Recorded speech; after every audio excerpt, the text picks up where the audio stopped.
I'll need all my 7 minutes, but we'll see. Thank you to the Weatherhead Center, and thank you all for coming. By this time, you must be a little dizzied by the one book after another. I thought I would read a bit from my preface to introduce my book. And at one point I'll amplify. It's called The Project State and Its Rivals, A New History of the 20th and 21st Century. There's another subtitle I thought of, which is Reframing 20th Century History. In any case, it's my 8th book. It took a lot of effort, but it built on, I think, really 50 years of reading. This work arose as an effort to make sense of the political and economic transformations of our time. This obviously can be a treacherous ambition. The historian's present is always changing, and at times drastically. I was born a half year before World War II began in Europe. As a young but politically aware observer, I lived through episodes of the Cold War, then 40 years later witnessed what seemed to be a sudden and surprising conclusion. Leaving aside the digital revolution or the changes in medical science that have transformed all our lives, my adult lifetime has seen the vigorous post-war recovery of Germany and Japan, what I believe was the peak of U.S. economic and international primacy, and the legal, if not socioeconomic, dismantling of its racial hierarchies. In recent decades, the stupendous rise of Chinese national power, and even as I sent this manuscript to press in my own 80s, the Russian effort to reconstitute the imperial hold it formerly exercised in Eastern Europe. This book, however, focuses on developments that do not always spring to mind as constitutive of our times. I believe nation and territory and cultural specificities provide important coordinates for structuring historical narrative, but this book does not emphasize those markers. It is not a narrative text as such, and it is not a general survey of world history, nor a history of the nation-state system and its conflicts, nor a history of celebrated and infamous leaders, important though they have been. It bypasses the military history of the Great Wars, the genocides, and the development of regimes that brought early death to perhaps 200 million people of the 11 billion or so who have lived during part or all of the 20th century.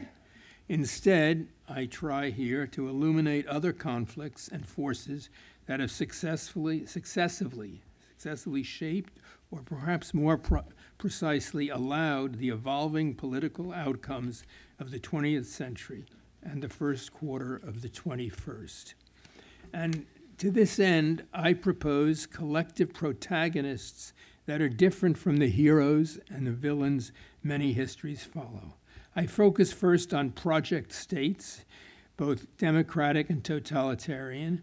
A project state, by project state I mean a political unit that has an ambitious agenda for transforming political institutions, civil society, and even mentalities.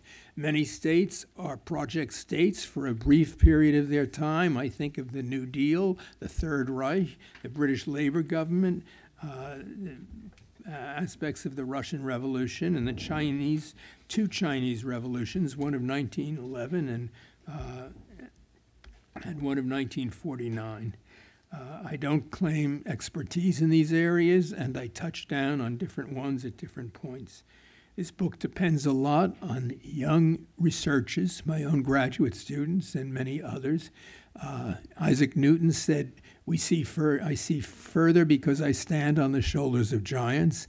What I've seen is because I've stood on the shoulders of my graduate students, so to speak.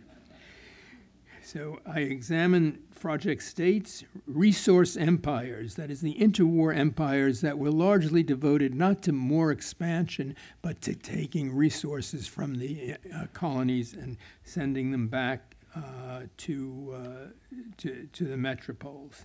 They lasted formally until the 1960s, but they bequeathed international legacies of racial and economic inequality that still remain powerful. Third, the book discusses the transnational domains of capital and of the organizations, and fourth, of the organizations supposedly devoted to disinterested, what I call governance.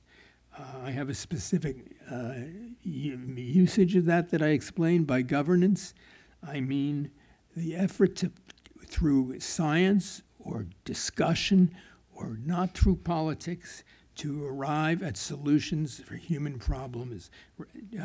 Foundations, NGOs, the UN, to a degree the European Union, these are all governance institutions. They play a role as one of my major actors. My account of the last 100 years, some years, thus seeks to follow the evolution and changing weight of these collective agencies, sometimes working against each other, sometimes braided together and working in tandem. Now, this does not mean that our older historical categories, such as democracies and dictatorships, are invalid or obsolete. This is hardly the case.